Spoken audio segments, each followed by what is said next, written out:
Shalom saudara-saudara yang kekasih, saya mengajak saudara untuk memperhatikan beberapa hal sebelum ibadah online Gereja Kristen Kalam Kudus. Yang pertama, persiapkan diri saudara untuk dapat beribadah dengan baik dengan menggunakan pakaian yang tepat. Yang kedua, pilihlah ruangan yang tepat untuk saudara dapat beribadah dengan baik. Yang ketiga, meskipun saudara sedang menonton ibadah online ini, namun janganlah memiliki sikap hati sebagai seorang penonton, tapi milikilah sikap hati sebagai seorang penyembah yang turut berdoa, memuji, dan menyembah Tuhan.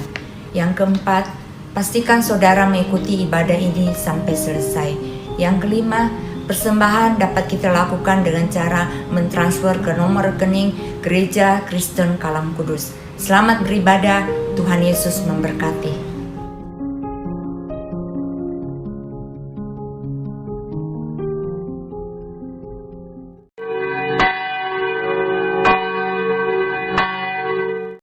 Shalom, selamat pagi Bapak Ibu jemaat sekalian yang dikasihi oleh Tuhan. Sekalipun kita tidak bisa bertemu secara langsung, tapi kita percaya dengan kasih dan pertolongan Tuhan, kita masih bisa beribadah di rumah kita masing-masing.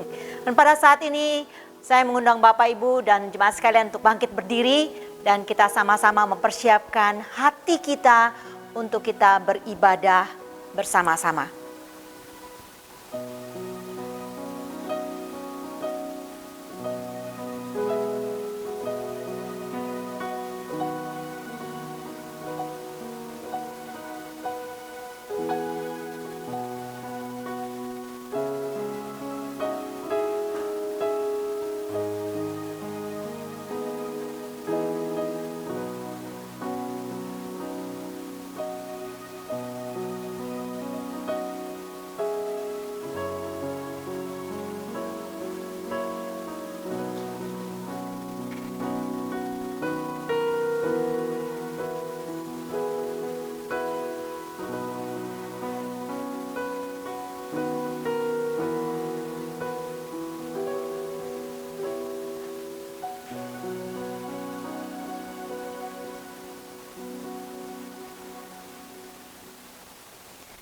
Pertolongan kita adalah di dalam nama Tuhan yang menciptakan langit dan bumi, yang kasih setianya kekal selama-lamanya, dan yang tidak meninggalkan pekerjaan tangannya.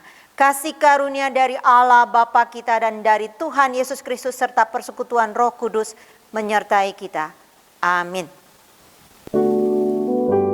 Selamat pagi Bapak Ibu, saudara-saudara sekalian.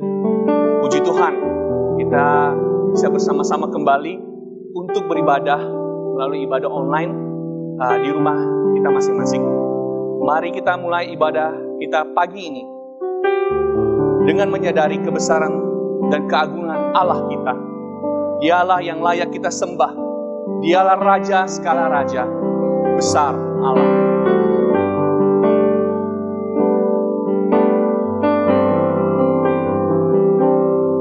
Besar Allahku, nyanyikan besar Allahku, selamanya besar dan ajaib Tuhanku. Besar Allahku, besar Allahku,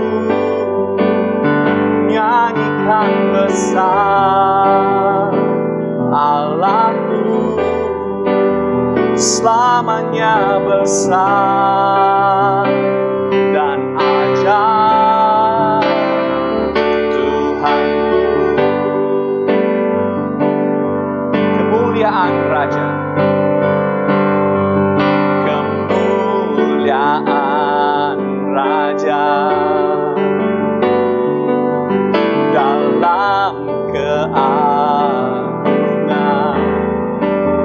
bumi pun bersuka, bumi pun bersuka.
Raja, Tuhanku, Dia layak disembah,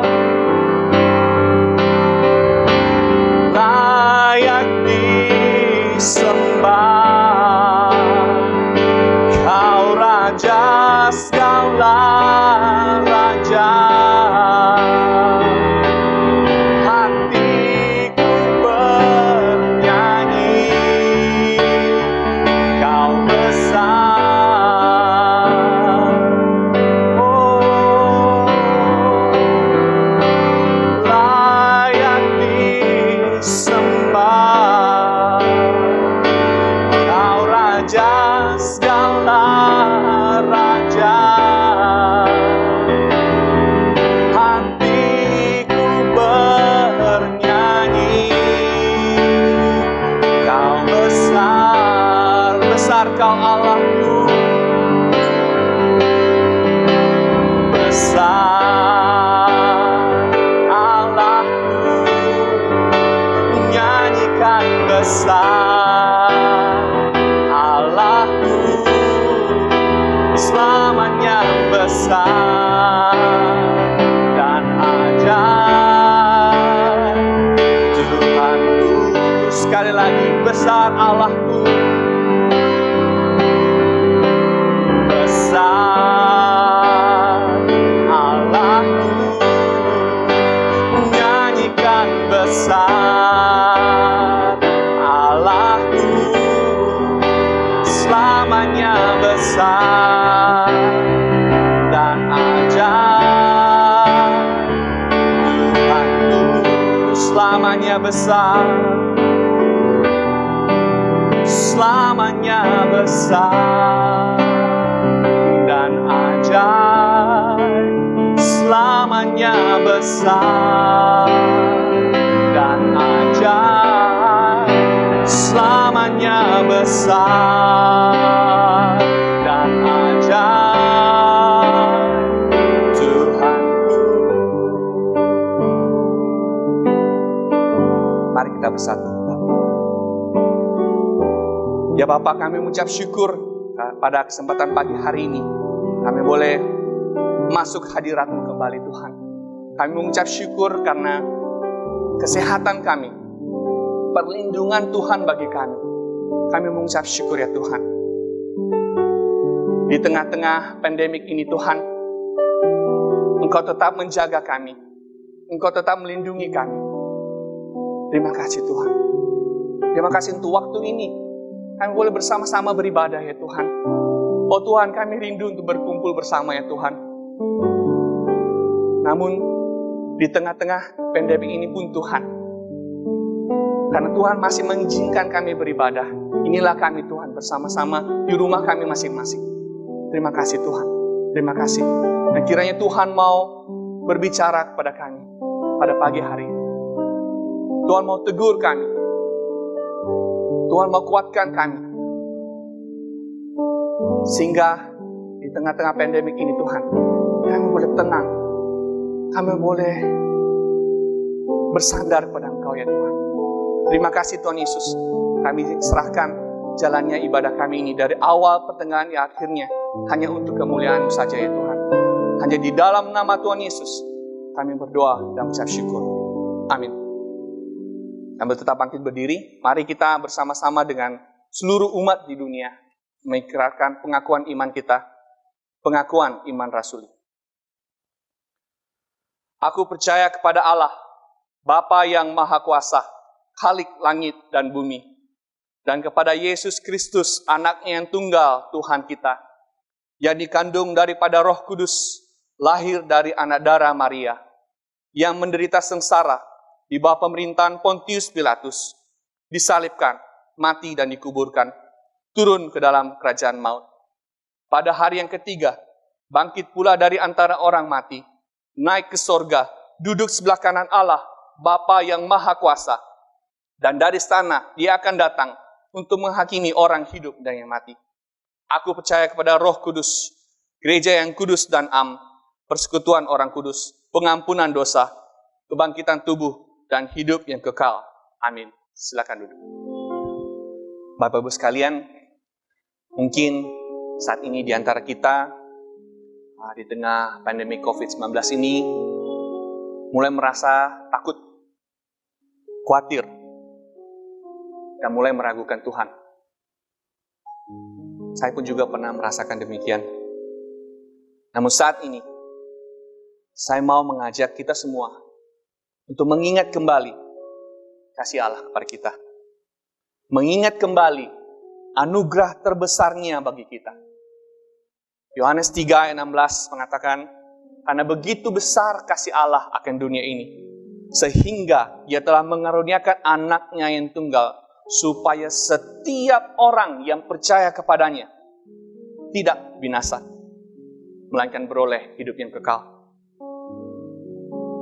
Meskipun kita tidak tahu apa rencana Tuhan di balik semua ini, namun mari kita bersama-sama percaya, beriman bahwa Dia yang sudah memberikan yang terbaik, yaitu anaknya yang tunggal, Tuhan kita, untuk menebus dosa-dosa kita.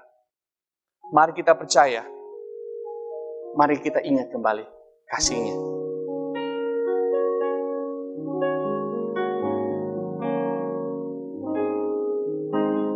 Ingat kasih-Nya, ingat kebaikan-Nya dan anugerah-Nya, selamatkanku. Sebab kasih-Nya setinggi langit, kasih setia Allah pada kita. Besar kasih Allah pada kita. Ingat kasih-Nya, ingat kasih-Nya, ingat kebaikan-Nya, ya Tuhan, dan anugerah-Nya, selamatkanku. Sebab kasih-Nya setinggi langit, kasih setia Allah pada kita. Besar kasih Allah pada kita. Katakan, ku takkan lupa kasih-Nya. Ku takkan lupa kasih-Nya. Ku takkan lupa anugerah-Nya. Dia penuhkan, Dia penuhkan, Dia puaskan hasratku. Besar kasih Allah pada kita. Think about His love. Think about His love. Think about His goodness, about His grace. Think about His grace that brought us through. For as high as the heavens above, so great is the measure of our Father's love. Great is the measure of our Father's love. How could I forget? How could I forget His love? How could I forget His mercy? He satisfies. He satisfies. He satisfies. He satisfies my desire. Great is the measures of our Father's love. Ku takkan lupa kasih-Nya. Ku takkan lupa kasih-Nya. Ku takkan lupa anugerah-Nya. Dia penuhkan, Dia penuhkan, Dia penuhkan, Dia puaskan puaskan hasratku. Besar kasih Allah pada kita, besar kasih Allah. Besar kasih Allah pada kita, besar kasih Allah. Besar kasih Allah pada kita. Amin. Beberapa malam yang lalu, ketika Nathan, anak saya, sudah tidur, saya mulai melihat-lihat video-video yang saya rekam atau istri saya rekam mengenai kegiatan Nathan selama di rumah ini. Lalu saya mulai berpikir, betapa saya sangat menyayangi anak saya ini. Saya akan berjuang sebagaimana mungkin di tengah pandemik ini, supaya dia tetap sehat, supaya dia tetap cukup makan dan minum, supaya dia tetap bahagia.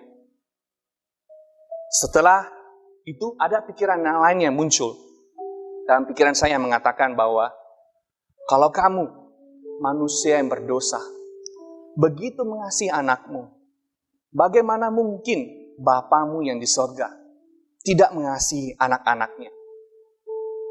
Saat itu juga semua kekhawatiran saya hilang. Saya percaya bahwa apapun yang terjadi, Tuhan tidak akan membiarkan anak-anaknya sendiri. Kita tidak akan pernah tahu apa rencana Tuhan di balik semua ini. Namun kita bisa percaya bahwa Dia Bapa kita akan selalu menuntun langkah kita. Mari kita hampiri Dia seperti seorang anak menghampiri bapaknya.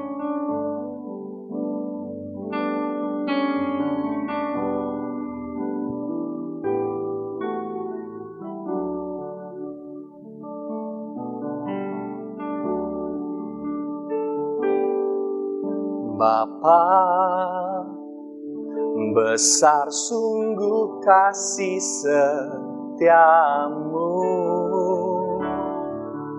nyata sungguh perlindunganmu, tak satu kuasa mampu pisahkan aku dari kasih-Mu.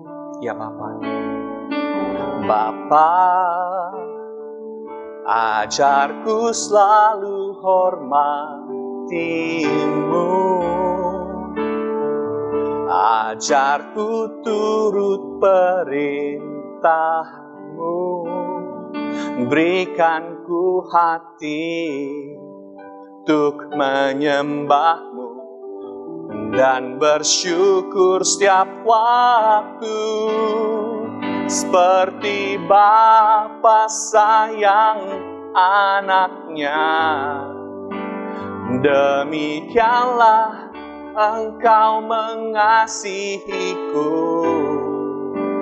Kau jadikan biji mata-Mu, Kau berikan semua yang ada padamu, seperti Bapa sayang anaknya. Demikianlah Kau menuntun langkahku, hari depan indah Kau beri, rancangan-Mu yang terbaik bagiku. Bapa besar sungguh kasih setiamu, Bapa besar sungguh kasih setiamu, nyata sungguh perlindunganmu, tak satu kuasa mampu pisahkan aku dari kasih-Mu.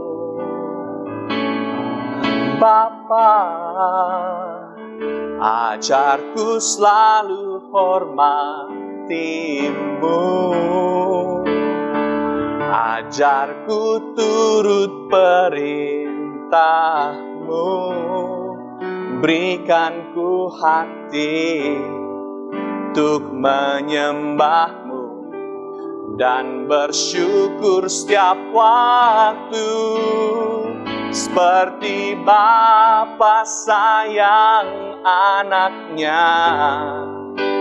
Demikianlah Engkau mengasihiku. Kau jadikan biji matamu, Kau berikan semua yang ada padamu, seperti Bapa sayang anaknya.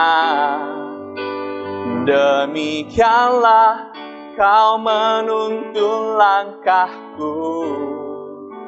Hari depan indah Kau beri, rancanganmu yang terbaik bagiku, seperti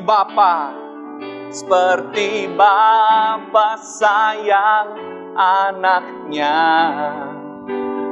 Demikianlah Engkau mengasihiku. Kau jadikan biji matamu, Kau berikan semua yang ada padamu, seperti Bapa sayang anaknya. Demikianlah Kau menuntun langkahku.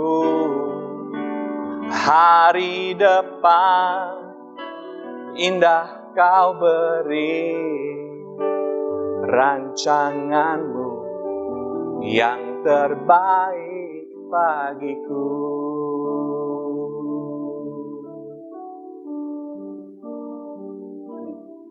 Sebentar lagi kita akan mendengarkan firman Tuhan yang akan dibawakan oleh penginjil Ang Siu Chen. Mari kita serahkan semua pikiran, kekhawatiran, dan yang lainnya kepada Tuhan. Mari kita serahkan semua hati kita untuk dikuatkan oleh firman-Nya. Ku berserah pada Yesus. Ku berserah pada Yesus dengan tangan yang bebas, dan ku mau mengasihinya selalu bersamanya. Ku berserah pada Yesus dengan hati yang rendah. Ku buang semua demi Yesus, ku datang kepadanya. Aku berserah, ya Tuhan. Aku berserah. Ku berserah pada Yesus. Aku berserah. Aku berserah. Aku berserah. Aku berserah. Ku berserah pada Yesus. Aku berserah.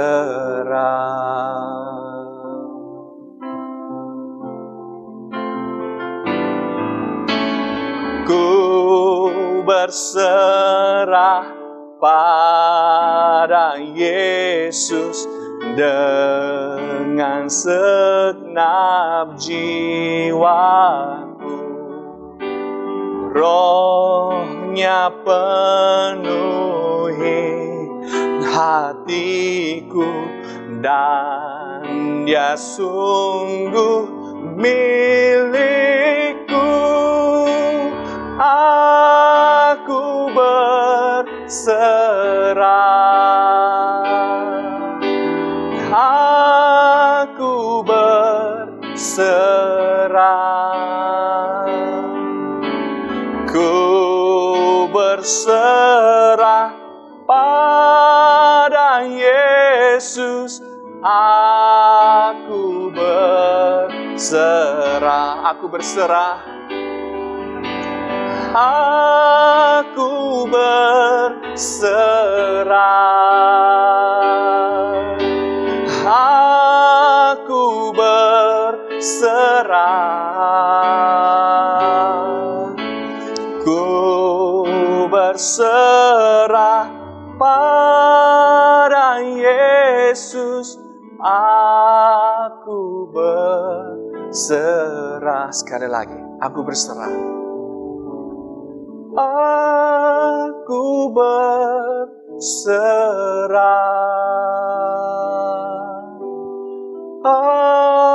aku berserah, ku berserah pada Yesus. Aku berserah.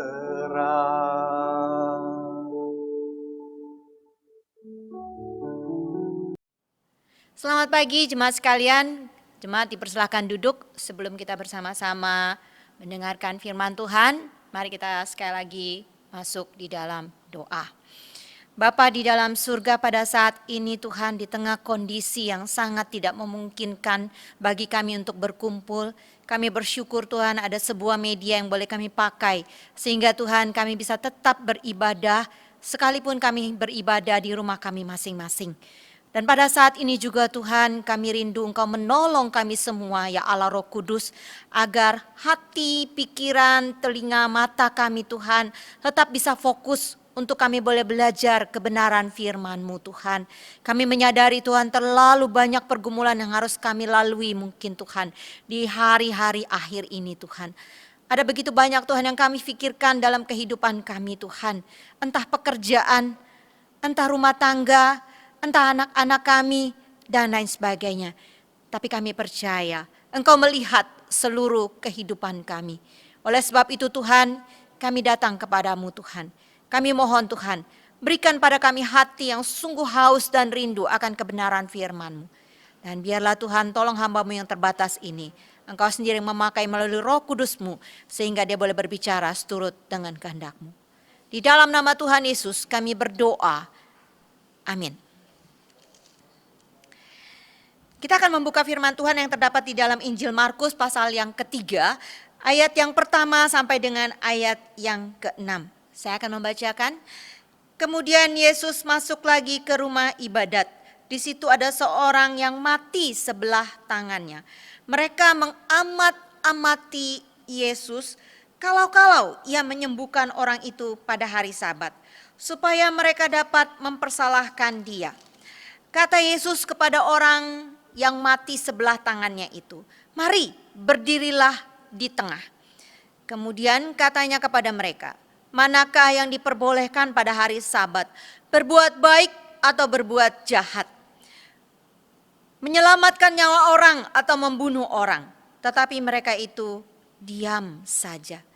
Ia berduka cita karena kedegilan mereka, dan dengan marah ia memandang sekelilingnya kepada mereka, lalu ia berkata kepada orang itu, "Ulurkanlah tanganmu."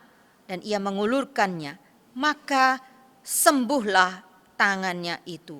Lalu keluarlah orang-orang Farisi dan segera bersekongkol dengan orang-orang Herodian untuk membunuh dia. Bapak Ibu saudara sekalian yang dikasih oleh Tuhan, kalau kita melihat gambar ini, Bapak Ibu pikir ini di kota mana? Ini bukan kota Jakarta, ini adalah Singapura masa dulu kala sebelum Perdana Menteri Lee Kuan Yew menjabat sebagai Perdana Menteri.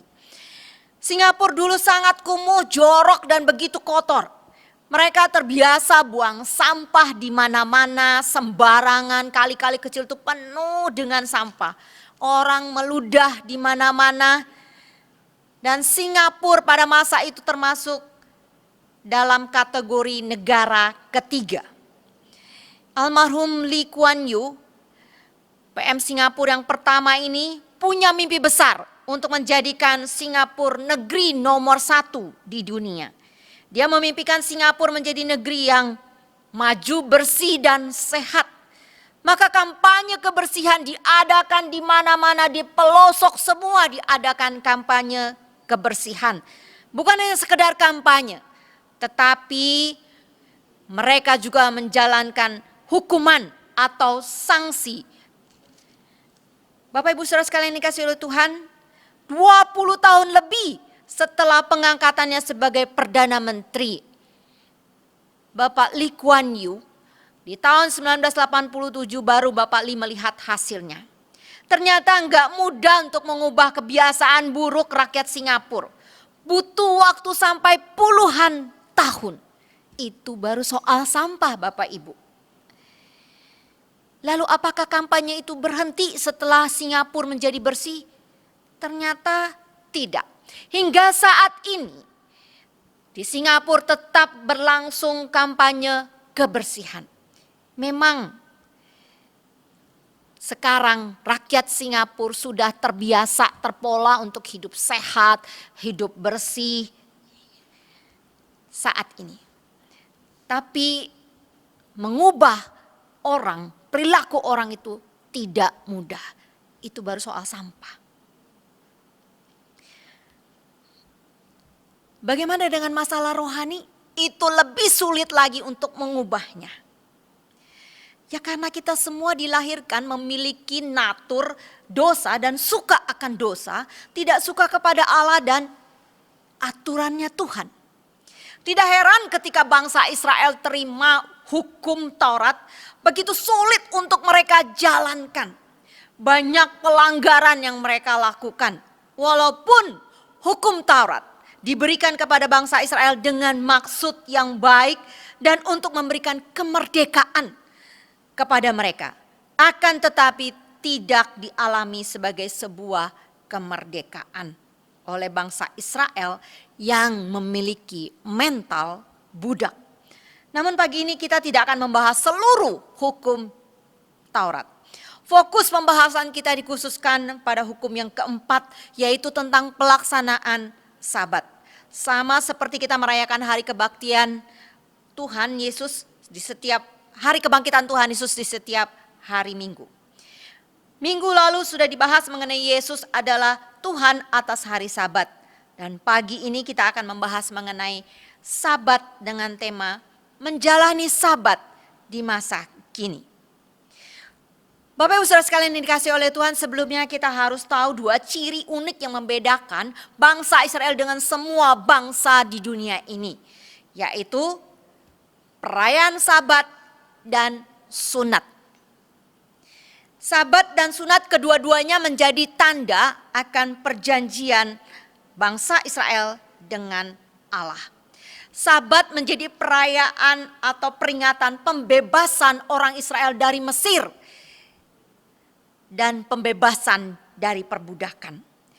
Boleh dibilang Allah memerintahkan mereka merayakan keluarnya atau pembebasan mereka dari Mesir itu sepanjang tahun dan 52 kali setahun ditambah dengan perayaan Paskah tahunan. Jadi 53 kali. Dalam perjalanan waktu, perayaan kebebasan ini menjadi beban berat buat mereka. Akibatnya Bapak Ibu, mereka suka-suka melakukan Sabat. Mereka tidak lagi mengikuti aturan yang Tuhan sudah tetapkan kepada mereka dan mereka tidak menghormati Tuhan. Hingga masa Tuhan Yesus, hukum Taurat sudah menjadi 613 penjabarannya.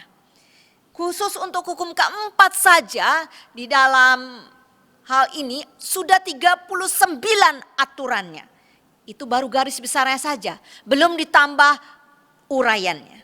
Jadi pada masa Tuhan Yesus pelaksanaan Sabat itu benar-benar menjadi sebuah tekanan berat, terlalu ketat sampai orang-orang tidak memahami lagi makna Sabat yang sesungguhnya. Yaitu perayaan kemerdekaan dari perbudakan Mesir karena kasih karunia Allah. Sabat menjadi perbudakan yang baru. Mereka diperbudak oleh sekumpulan huruf-huruf larangan dan tidak ada anugerah sama sekali di dalamnya. Mari kita perhatikan di dalam Markus pasal yang kedua, pasal yang ketiga ayat yang pertama sampai kedua.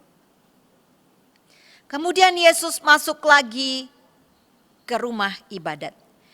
Kejadian ini tidak berkesinambungan dengan peristiwa sebelumnya, di mana orang-orang Farisi menegur Yesus atas pelanggaran hukum keempat ini yang dilakukan oleh para murid Yesus. Namun waktu terjadinya sama-sama hari Sabat. Dan sangat mungkin peristiwa yang di dalam Markus pasal 3 ini terjadi di kota Yesus, yaitu kota Kapernaum. Ternyata di dalam rumah ibadat tersebut ada orang yang cacat, mati sebelah tangannya. Bahasa Mandarinnya mati siwali. Bahasa Makassar ya? Bukan bahasa Mandarin ya? Itu bahasa Makassar ya. Jadi karena di lockdown kita belajar bahasa ya. Bahkan dalam bahasa aslinya mengungkapkan bahwa orang ini tangannya itu sudah kaku dan sudah mengering, sudah tidak bisa digerakkan lagi dan sudah mengecil karena sudah kaku ya, sudah tidak ada lagi yang namanya otot-ototnya. Bisa jadi ini terjadi karena cacat bawaan lahir. Atau opsi yang kedua adalah orang ini mengalami kecelakaan dan kemudian itu sudah lama terjadi sehingga sudah susah sekali untuk disembuhkan. Yang menarik, menurut catatan tradisi, sebelum tangan orang ini mati layu, dia punya pekerjaan adalah sebagai tukang plester dinding rumah. Untuk melakukan pekerjaan tersebut, orang ini membutuhkan kedua tangannya. Tidak bisa hanya mengerjakannya dengan memakai satu tangan saja.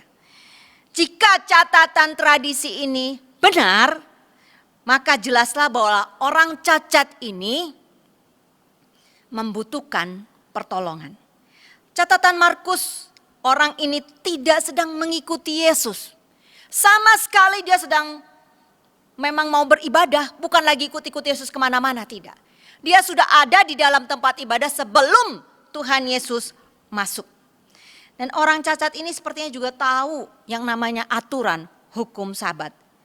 Karena itu dia tidak langsung serta-merta ketika Tuhan Yesus masuk ke dalam tempat ibadat itu, dia berteriak minta tolong pada Tuhan Yesus atau dia berbisik tolong saya. Tidak. Sebaliknya, Tuhan Yesuslah yang datang ke sana untuk menyatakan kebaikan Allah bagi orang tersebut. Bapak Ibu sekalian dikasih oleh Tuhan, yang menarik, orang Farisi yang juga ada di dalam rumah ibadat memperhatikan Yesus dengan kecurigaan yang penuh. Mereka memperhatikan bukan dengan maksud untuk belajar tentunya dari Tuhan Yesus. Jelas di bagian ayat kedua yang paling terakhir dikatakan bahwa mereka bermaksud mencari kesalahan Tuhan Yesus. Ironis bukan? Mereka itu begitu ketat, begitu harafiah mengikuti setiap hukum Sabat yang 39 larangan itu. Mereka sudah hafal apa yang harus dilakukan dan apa yang tidak boleh dilakukan di hari Sabat. Anehnya, mereka tidak anggap sebuah kejahatan atau dosa saat mereka merancangkan kejahatan kepada orang yang telah melakukan banyak mujizat untuk menolong orang dan menyelamatkan nyawa orang lain. Membebaskan mereka yang dirasuki oleh roh jahat, dan seharusnya mereka tahu bahwa Yesus itu bukanlah orang biasa. Paling tidak mereka dapat cross check dengan perjanjian lama yang mereka sudah baca, dengan kitab yang sudah mereka baca dan yang sudah mereka hafalkan. Dari hal ini kita melihat bahwa orang Farisi dan ahli Taurat sebenarnya menganggap dirinya sebagai saya pengawas daripada hukum Taurat. Dan saya akan mendakwa orang-orang yang melanggar hukum Taurat. Walau tidak semua hukum mereka bisa lakukan, tapi mereka tuntut orang lain untuk lakukan. Dengan berbuat seperti ini, mereka tidak menempatkan diri sebagai seorang hamba, melainkan sebagai tuan. Mereka pikir dengan melakukan hal tersebut, mereka sudah membela hukum Allah. Dan Allah sendiri. Dan Allah pasti senang karena hal itu. Namun sejatinya, yang mereka bela adalah idealisme mereka sendiri. Dari mana tahu bahwa yang mereka bela adalah idealisme mereka sendiri dan tradisi yang dibuat oleh nenek moyang mereka? Mari kita masuk ke dalam pembahasan ayat 3 dan 4. Kata Yesus kepada orang yang mati sebelah tangannya itu, mari berdirilah di tengah. Kemudian katanya kepada mereka, manakah yang sesuai dengan hukum pada hari Sabat? Berbuat baik atau berbuat jahat? Menyelamatkan nyawa orang atau membunuh orang? Tapi mereka diam saja. Bapak Ibu Saudara sekalian dikasih oleh Tuhan, Yesus sengaja meminta orang yang sudah rusak tangannya itu berdiri di tengah-tengah. Karena Yesus tahu alasan orang Farisi dan ahli Taurat mencari-cari kesalahannya. Jika dia bertindak menyembuhkan orang cacat ini. Karena tidak ada lagi orang yang bisa ditolong, yang perlu ditolong, yang butuh pertolongan pada saat itu selain orang cacat ini. Kemudian dimulailah diskusi dengan pertanyaan, sebenarnya bukan diskusi seperti apa, tetapi Tuhan Yesus bertanya kepada mereka. Manakah yang sesuai dengan hukum Sabat? Berbuat baik atau berbuat jahat dan seterusnya. Simpel sebenarnya jawabannya bukan. Tidak sulit bukan? Mana sulit? Coba bisa bayangkan. Gak perlu jadi ahli teologi yang belajar sampai perguruan tinggi, sampai S3 untuk menjawab pertanyaan mana yang diperbolehkan di hari Sabat. Berbuat baik atau berbuat jahat. Itu gak perlu sampai setinggi itu. Pasti tahu jawabannya. Yang Tuhan Yesus tanya itu berkaitan dengan masalah moral. Baik dan jahat, menyelamatkan nyawa orang atau membunuh orang. Terlebih orang Farisi itu tahu pun panduan 10 hukum Taurat. Dan dia tahu betul dan tahu persis. Jelas sekali hukum ke-6 adalah jangan membunuh. Tujuan Tuhan Yesus menanyakan hal ini tampaknya bukan sekedar dapat jawaban harafiah. Ya pasti tahulah baik, ya pasti tahulah menyelamatkan nyawa orang. Bukan itu.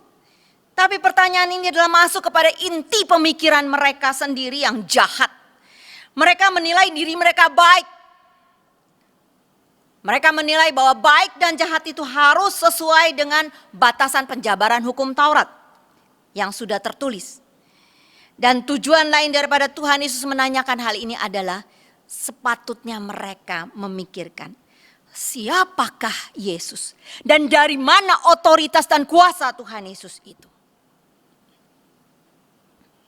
Bagi orang Farisi, menolong orang yang cacat sebelah tangannya itu bukan hal yang baik kalau dilakukan pada hari Sabat. Karena cacat tangan tidak akan mengancam nyawa seseorang, Bapak Ibu. Ini bukan dalam kondisi yang kritis. Bapak ini bukan lagi sedang tidak bisa nafas atau meregang nyawa seperti orang yang ada di ICU atau orang-orang yang saat ini sedang mengalami terkena COVID-19 yang kasus parah. Tidak. Menyembuhkan orang yang cacat seperti ini bisa ditunda besok setelah hari Sabat lewat. Dan pandangan ini dianut oleh semua aliran Yudaisme. Namun anehnya ya Bapak Ibu ya, mereka itu boleh menolong sapi mereka atau domba mereka yang kecemplung di lubang atau di sumur gitu ya. Pada hari Sabat mereka boleh angkat, mereka boleh tolong. Dan itu bukan pekerjaan. Tapi yang aneh juga kalau mereka menulis itu nggak boleh lebih dari dua huruf, bukan 2 kata, 2 huruf. Kalau 1 huruf nggak apa-apa, kalau 2 huruf sudah bekerja dan itu tidak boleh. Banyak keanehan di dalam hal ini. Alasan mereka menolong sapi, kambing yang kecemplung itu adalah pertolongan pertama pada kecelakaan. Dan Yesus tahu persis itu dilakukan oleh mereka. Dan bagi Tuhan Yesus jelas, menolong orang itu lebih berharga daripada sapi, daripada domba, itu lebih berharga orang. Jadi jelas bahwa orang Farisi itu bukan sedang membela Allah. Orang Farisi itu bukan sedang menjalankan hukum Taurat seperti yang difirmankan oleh Tuhan. Tetapi orang Farisi sedang menjalankan tradisi dan idealisme pemikiran mereka sendiri. Sebaliknya, Yesus menganggap menolong orang yang cacat tangannya ini adalah baik dan itu harus dilakukan sekalipun di hari Sabat. Bukankah inti pelaksanaan Sabat adalah untuk merayakan kemerdekaan dan merayakan betapa mereka bisa bebas dari perbudakan. Dan Yesus datang untuk menggenapi Sabat. Yesus datang untuk memberikan kemerdekaan yang sejati, rest yang sejati bagi tubuh, jiwa dan roh kita. Mereka yang tetap berkeras hati dan tidak mau menyerahkan dirinya kepada Tuhan Yesus, mereka tidak akan pernah mendapatkan rest yang sejati itu. Secara khusus berkaitan dengan hukum Sabat yang keempat ini, Yesus adalah pencipta hukum tersebut yang tentunya paling tahu dan paling mengerti apa yang harus dijalani pada hari Sabat. Bagi Yesus, menjalani Sabat tidak hanya rest, tidak lakukan apa-apa, cuma tumpang-tumpang tangan seperti ini. No, bukan seperti itu. Bagi Yesus menjalani Sabat bukan hanya sekedar pergi ke rumah ibadat. Tapi bagi Yesus di hari Sabat adalah baik untuk membebaskan orang-orang yang terbelenggu dari kuasa-kuasa jahat. Membebaskan mereka yang cacat tubuhnya. Memulihkan tubuh orang-orang yang kusta. Dan khususnya pada bagian ini Tuhan Yesus menganggap bahwa menolong orang yang sekalipun cuma mati sebelah tangan ini itu baik. Dan kalau kita tahu berbuat baik tapi tidak melakukannya, itu sama saja dengan kita berbuat jahat. Bapak Ibu Saudara sekalian yang dikasihi oleh Tuhan, melakukan yang baik dan menyelamatkan nyawa orang adalah misinya Tuhan Yesus.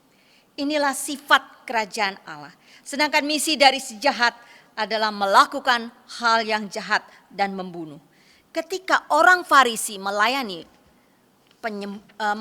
pelayanan penyembuhan yang Tuhan Yesus lakukan dan merencanakan pembunuhan terhadap Tuhan Yesus, jelas sekali mereka berdiri pada pihak si jahat.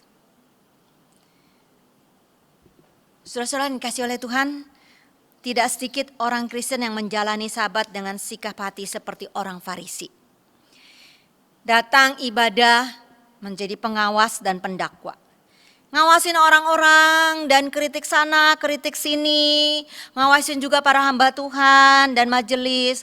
Matanya tajam seperti mata pisau. Pulang ibadah, ngomel kiri dan ngomel kanan. Pokoknya penuh dengan omelan. Ada yang datang ibadah hanya karena tradisi. Oh, saya anak orang Kristen. Papa mama saya orang Kristen. Papa mama saya ke gereja ya, sekalian aja saya ke gereja ya. Kalau tidak pergi nanti dimarah. Ini biasanya anak muda ya, kalau enggak takut. Anak remaja, pemuda kalau enggak pergi gereja, enggak dikasih nanti uang jajan ya. Apakah mereka merasakan dan mendapatkan sukacita dari ibadah di hari Sabat? Tidak tentu. Bahkan mungkin tidak. Sebagaimana yang dialami oleh para ahli Taurat dan orang Farisi, dan tidak sedikit orang tua yang juga merasa puas jika anaknya sudah pergi ke gereja.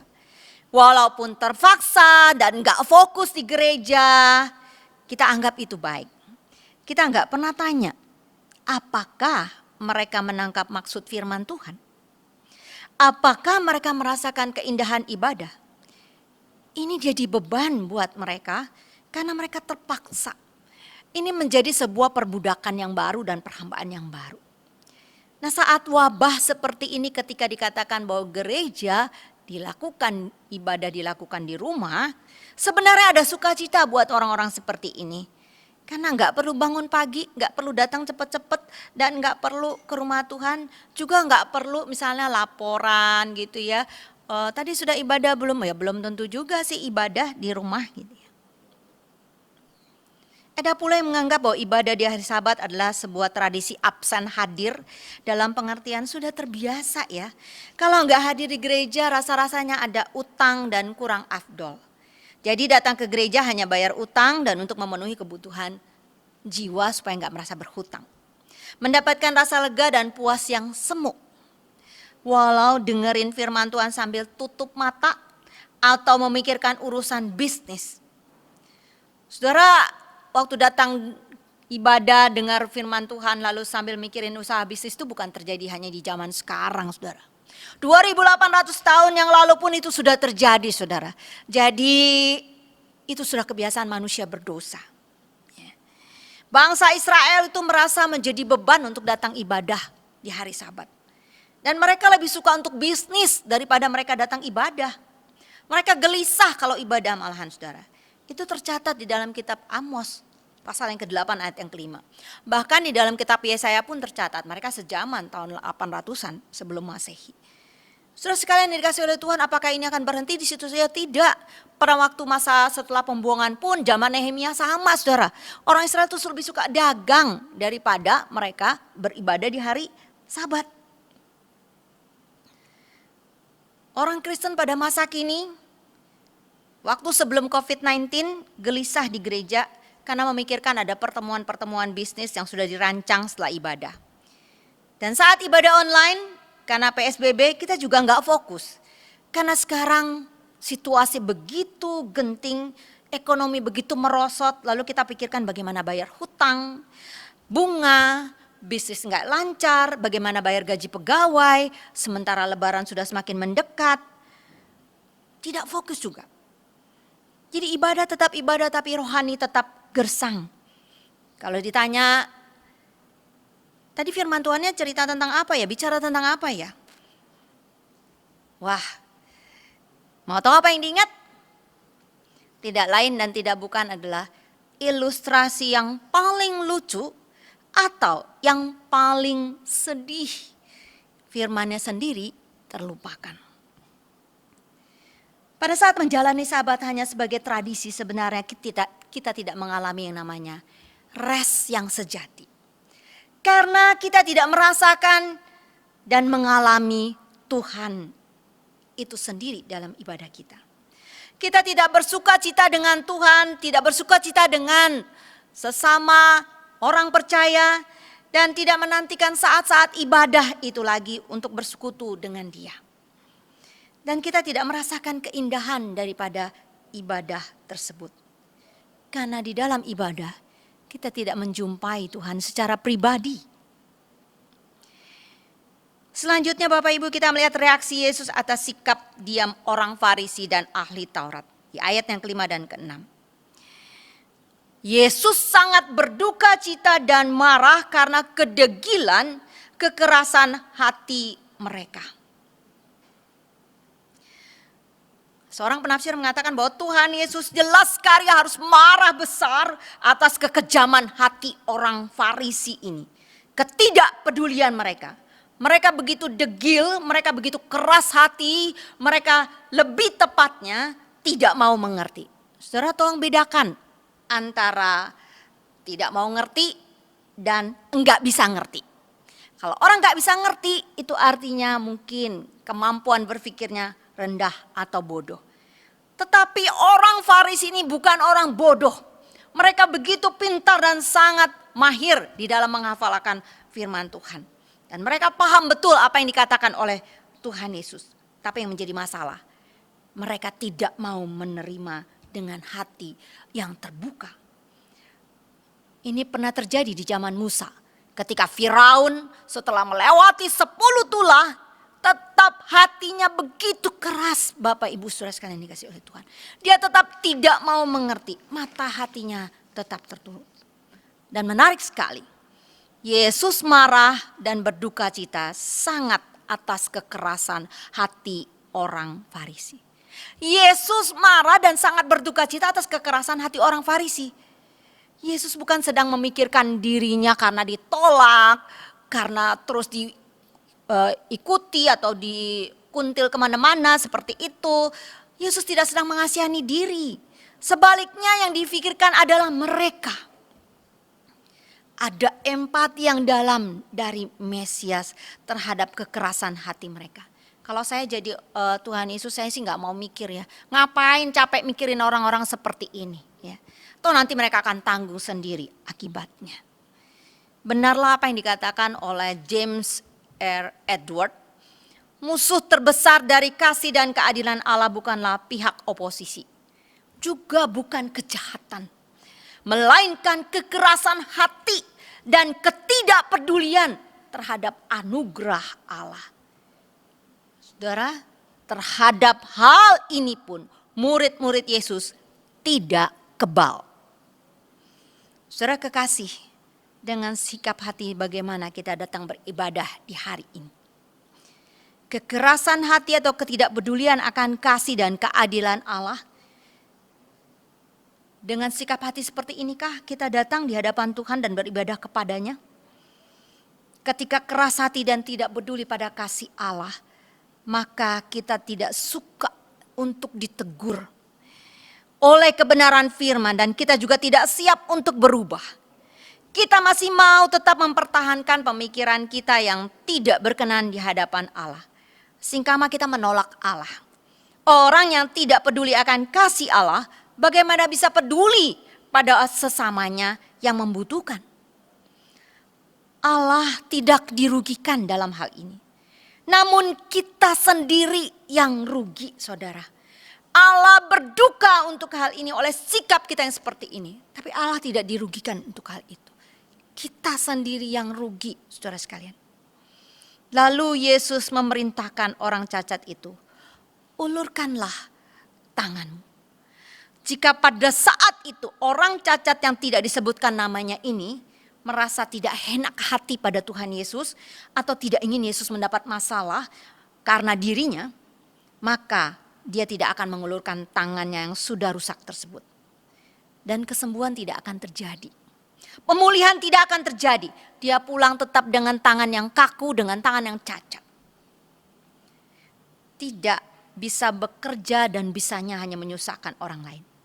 Dan sebenarnya ketika dia menolak untuk mengulurkan tangannya, sama artinya dia menolak Yesus dan kuasanya dan anugerahnya. Keputusan harus diambil. Orang cacat ini tidak bicara, tapi dia mengulurkan tangannya dengan bantuan tangan yang satu karena ini sudah kaku pastinya. Dan sembuhlah seketika tangan itu. Bapak Ibu Saudara sekalian dikasih oleh Tuhan. Seketika saja tangan itu yang tadinya sudah nggak bisa diapa-apain seperti ini tiba-tiba bisa bergerak. Sembuhlah tangannya. Sebaliknya orang Farisi pergi bernegosiasi dengan orang-orang di bawah Kaisar Herodes untuk melakukan rencana pembunuhan kepada Tuhan Yesus. Masa ini adalah masa yang sulit. Tidak ada seorang pun yang memiliki kepastian akan hidup ini. Apakah masih bisa makan besok? Apakah masih bisa jalan usaha besok? Atau apakah anak-anak masih bisa bayar uang sekolah? Sementara pemasukan tidak ada. Apakah masih bisa kumpul lagi dengan sesama anggota keluarga yang lain? Apakah masih bisa bayar cicilan rumah, cicilan kendaraan, laptop, HP, dan cicilan-cicilan lain sebagainya? Dalam kondisi sulit ekonomi, tidak jarang memicu pertengkaran antara suami dan istri. Dan bisa menambah daftar kekerasan dalam rumah tangga sebagaimana yang terjadi di Wuhan ketika di lockdown. Dengan bercampur aduknya masalah dalam kehidupan kita, bagaimana kita bisa rest di hari Sabat Tuhan ini? Saya juga dapat merasakan ada banyak orang Kristen saat ini, jemaat Tuhan yang begitu takut, begitu gelisah, sulit untuk fokus dalam ibadah. Jangankan rest di hari Sabat, tidur malam saja sudah susah. Tidur malam saja serasanya ada sesuatu yang terus berjalan di dalam pikiran dan sepertinya terus merasa tidak tidur jadinya. Saudara sekalian yang dikasihi oleh Tuhan, firman Tuhan pada hari ini mengajarkan kepada kita dan mengingatkan kita. Tetap jalani Sabat dengan sikap hati percaya penuh pada Dia. Dia yang telah mengalahkan maut, Dia yang telah memberikan jaminan hidup yang kekal, Dia sanggup memulihkan kehidupan kita, hidupmu dan hidup saya. Dia pemilik otoritas ilahi dan Dia pemegang kendali atas hidup dan mati kita. Bukan virusnya, tapi Dia yang pegang kendali atas hidup dan mati kita. Yesus Kristuslah yang memberikan makna daripada perhentian yang sejati bagi tubuh, jiwa, dan roh kita. Inilah kemerdekaan di dalam Dia. Jika kita menjalani Sabat ini sama seperti dengan ahli Taurat dan orang Farisi, maka tidak ada sukacita lagi di dalamnya. Kita rugi sendiri Bapak Ibu. Firman Tuhan ini juga mengingatkan kita, mengandalkan kemampuan diri, pikiran sendiri dalam ibadah sama dengan tidak mempercayai Tuhan. Di saat sulit seperti ini, ada sepasang tangan yang pernah terpaku di atas salib, mau menggenggam tangan kita. Raihlah tangan itu agar kita tidak tenggelam dalam masalah yang nyata-nyata kita tidak akan bisa selesaikan sendiri. Jika kita menjalani Sabat ini seperti orang cacat dalam firman Tuhan ini, maka kasih dan anugerah Allah kita dapatkan. Pemulihan Allah kita dapatkan. Namun Allah terlebih rindu kita menjadi orang-orang yang memiliki sikap penuh kerinduan yang tulus untuk datang beribadah. Rindu mengalami Tuhan, rindu mengalami akan kebenaran firman Tuhan. Sebagaimana yang dikatakan Bani Korah di dalam Mazmur 84. Betapa disenangi tempat kediaman-Mu ya Tuhan semesta alam. Jiwaku hancur karena merindukan pelataran-pelataran Tuhan. Hatiku dan dagingku bersorak-sorai kepada Allah yang hidup. Amin. Mari kita berdoa sekali lagi. Tuhan Yesus, pada saat ini Tuhan kami datang kepadamu Tuhan dengan segala kerendahan hati kami. Tidak ada satupun Tuhan yang tersembunyi Tuhan dari setiap seluk-beluk hati kami, diri kami Tuhan. Kami rindu Tuhan Kau menolong kami semua Tuhan. Yang saat ini sedang bergumul dengan berat, yang saat ini sedang mengalami stres yang berat oleh karena kondisi yang tidak menentu, kondisi yang semakin sulit, ekonomi semakin runtuh Tuhan. Tuhan tolong kami semua. Agar kami Tuhan tidak memandang kepada masalah itu. Tetapi kami boleh memandang kepada Engkau Tuhan. Tangan-Mu yang terulur kepada kami Tuhan. Yang menantikan kami Tuhan. Untuk memberikan kelegaan kepada kami Tuhan. Engkau mau menanggung beban itu bersama-sama dengan kami Tuhan. Kami bersyukur dan berterima kasih Tuhan. Karena tidak ada Allah yang seperti Engkau. Tuhan tolong kami semua sebagai jemaat Tuhan. Agar di dalam ibadah sekalipun kami boleh tetap Tuhan merasakan ketenangan, kedamaian di dalam Tuhan. Dan perhentian yang sejati di dalam Tuhan. Saat ini juga Tuhan kami teringat untuk begitu banyak jemaat Tuhan yang sedang sakit. Kami berdoa Tuhan untuk Ai Fong Lien, untuk Ai Hong Luan dan juga untuk Ai Fu, untuk Ai Nelly Liwang, juga untuk Asu David. Tuhan kami menyerahkan juga Tuhan untuk jemaat Tuhan yang sedang bergumul. Kiranya Tuhan menolong mereka di dalam keadaan seperti ini pun mereka boleh tetap melihat pengharapan di dalam Tuhan. Kasih yang sejati dan anugerah Allah yang tidak pernah berkesudahan bagi setiap anak-anak Tuhan. Kami menyerahkan juga Tuhan mereka yang bergumul di dalam pekerjaan mereka Tuhan. Mereka yang bergumul di dalam usaha mereka Tuhan. Mereka yang harus dirumahkan karena mereka tidak ada lagi pekerjaan yang harus dilakukan. Oh Tuhan, kiranya Engkau berbelas kasihan kepada mereka, menguatkan iman mereka. Untuk mereka Tuhan boleh tetap setia dan berjalan mengikut Tuhan. Tidak meninggalkan Tuhan sekalipun Tuhan situasi sangat sulit. Kami berdoa juga Tuhan untuk pemerintah negara kami Indonesia ini Tuhan. Di dalam usaha mereka untuk bisa membatasi perkembangan penyakit COVID ini. Tuhan tolong agar mereka juga diberikan terus hikmat yang daripada Engkau Tuhan.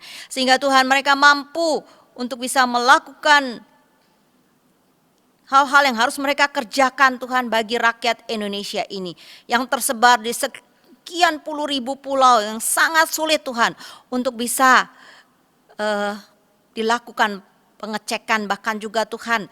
Untuk bisa dilakukan pembatasan. Kami merindu Tuhan, Engkau menolong Tuhan. Agar pemerintah kami Tuhan terus diberikan hikmat yang daripada Tuhan. Sehingga situasi penyakit COVID ini Tuhan bisa segera reda dan kami juga Tuhan bisa kembali Tuhan di dalam kehidupan kami seperti sebagaimana yang Engkau kehendaki. Tuhan pada saat ini kami menyerahkan Tuhan agar nama Tuhan juga boleh selalu ditinggikan di dalam kehidupan kami Tuhan sebagai anak-anak-Mu. Terima kasih Tuhan Yesus, terima kasih Bapa di dalam surga. Kami berseru, kami berdoa dalam nama Tuhan Yesus. Amin. Jemaat yang dikasihi Tuhan, kita sudah mendengarkan firman Tuhan. Kita bersyukur firman Tuhan boleh memberkati kita, memberikan kekuatan kepada kita. Kita akan mengakhiri ibadah kita. Saya mengajak semua jemaat untuk bangkit berdiri. Kita naikkan pujian doksologi.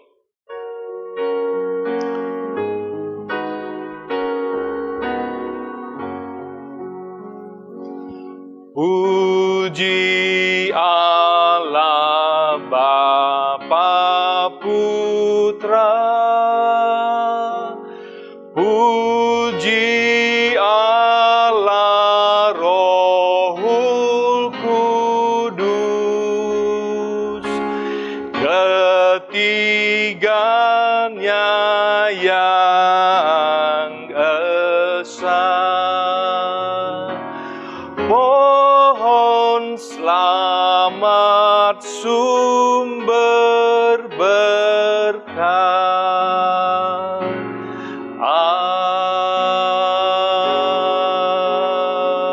Amin.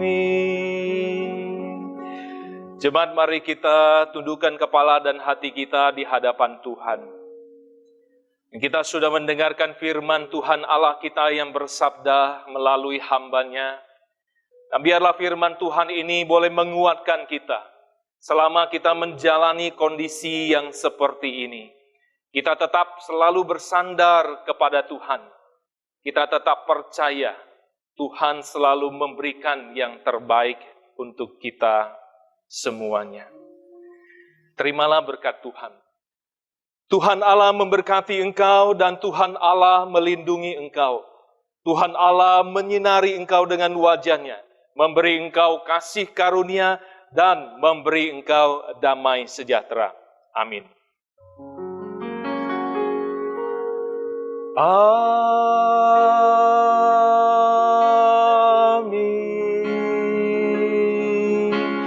Amin.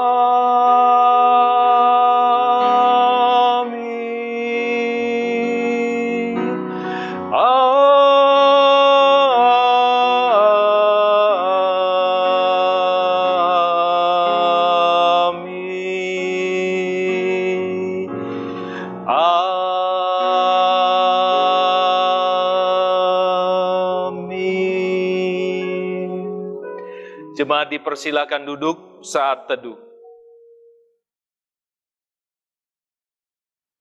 Saudara yang dikasihi Tuhan, ada beberapa warta yang akan saya sampaikan. Yang pertama, kami semua hamba Tuhan, majelis mengharapkan saudara bisa menjaga kesehatan fisik saudara dan ikuti himbauan dari pemerintah. Kemudian juga jangan lupa kita tetap menjaga kesehatan rohani kita walaupun kita tidak bertemu di gereja, tidak beribadah di gereja, walaupun ibadah kita hanya online, tidak banyak orang yang memperhatikan kita, tapi biarlah itu boleh menjadi ketulusan dan kemurnian hati kita di dalam beribadah kepada Tuhan, dan kita tetap rindu untuk datang mencari Tuhan, berdoa, bersaat teduh, dan beribadah kepada Tuhan. Kemudian, saudara, kemungkinan besar untuk bulan Mei ini kita masih belum bisa mengadakan ibadah di dalam gedung gereja ini, karena situasi yang mungkin masih belum bisa kondusif. Oleh sebab itu, jika kondisi sudah kondusif, kami akan memberitahukan kepada jemaat kapan kita bisa mengadakan ibadah di dalam gedung gereja ini. Kemudian, berikutnya adalah jika dari saudara yang merasa susah, kesulitan untuk mentransfer persembahan saudara, saudara bisa menghubungi TU gereja yang nomornya ada di bawah ini. Dan TU gereja akan membantu bagaimana cara yang baik, cara lain untuk Bapak Ibu Saudara bisa memberikan persembahan. Dan yang terakhir, saya percaya Tuhan Yesus tetap melindungi dan memberikan kekuatan bagi kita. Tuhan memberkati kita semua.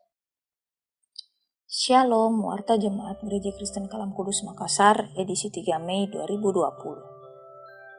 Ibadah online minggu depan akan ditayangkan di YouTube pada tanggal 10 Mei 2020, dipimpin oleh Pendeta James Japardi. Ibadah sekolah minggu online akan ditayangkan di YouTube pada tanggal 3 Mei 2020, waktu 10 pagi. Kebaktian doa online akan ditayangkan di YouTube pada tanggal 7 Mei 2020, setiap hari Kamis jam 7:30 malam, dipimpin oleh Evangelis Daud Padan dan pemusik Evangelis Marcella dalam acara doa dan pujian. Ibadah Hari Kenaikan Yesus akan ditayangkan di YouTube pada hari Kamis tanggal 21 Mei 2020 jam 7:30 pagi, dipimpin oleh Bapak Pendeta Bambang Wijanto. Bagi Bapak, Ibu, Saudara-saudari yang tergerak untuk memberikan persembahan lainnya bisa transfer via rekening gereja. Tuhan Yesus memberkati. Para jemaat Gereja Kristen Kalam Kudus Makassar, baik yang di pusat maupun di pos, kami berdoa kepada Tuhan agar diberikan kesehatan dan perlindungan selalu beserta dengan anggota keluarga lainnya.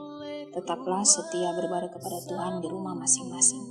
Salam kami, hamba Tuhan dan Majelis Gereja Kristen Kalam Kudus Makassar. Bagi Bapak, Ibu, Saudara-saudari yang berulang tahun dalam minggu ini, Tuhan Yesus memberkati. Mujizatnya disediakan bagiku, ku diangkat. Bagi Bapak Ibu yang ingin tahu jadwal ibadah online bisa dilihat di Instagram gereja, atau penayangan ibadah online lainnya bisa dilihat di YouTube gereja. Tuhan Yesus memberkati.